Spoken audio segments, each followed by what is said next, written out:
कायमस्वरूपी शिक्षकांच्या मागणीसाठी सोनेगाव बाई येथे शाळेला कुलूप। विद्यार्थी, पालक व ग्रामस्थांची किरण ठाकरे यांच्या नेतृत्वात ठिय्या आंदोलन।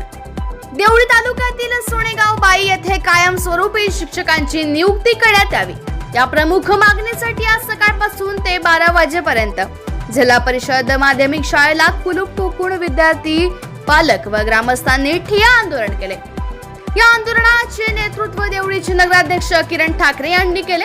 सोनेगाव बाई येथील शाळेत इयत्ता 1 ते 7वी पर्यंतचे वर्ग असून सुमारे 75 विद्यार्थी शिक्षण घेत आहेत।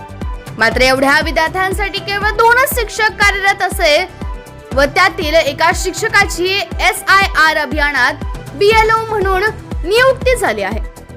यामुळे एकाच शिक्षकावर 75 विद्यार्थ्यांचा भार आल्यामुळे विद्यार्थ्यांच्या शिक्षणावर गंभीर परिणाम होत असल्याचा आरोप आंदोलनकर्त्यांनी केला आहे।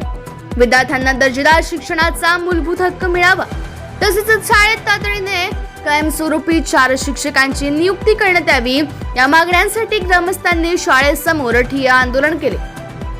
या आंदोलनाला शाळा व्यवस्थापन समितीच्या आयशा वाघमारे, नीरज कोंबे, नितीन फुके, दुर्योधन वैद्य, वैशाली काचोडे, अरुणा शेंद्रे, प्रियंका आडकीने, संदीप बेंडे, नारायण राऊत, शरद कांबळे, मोरेश्वर वानखडे, सुभाष व्यवहारे, भूपेंद्र होरे, संतोष भोयर, विपुल राघाटाटे, प्रवीण कात्रे, प्रवीण खाडे, भरत फटिंग आदी नागरिक उपस्थित होते।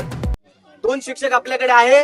गावकऱ्याची मागणी ज्याच्यासाठी आज आपण शाळा बंद ठेवली आणि तुम्ही सगळेजण विद्यार्थी पालक बसले, त्या 2 शिक्षकाच्या मागणीसाठी त्यांचं म्हणणं आहे की येत्या 8 दिवसात 3रा आणि 4था शिक्षक देतो हा त्यांनी शब्द दिला।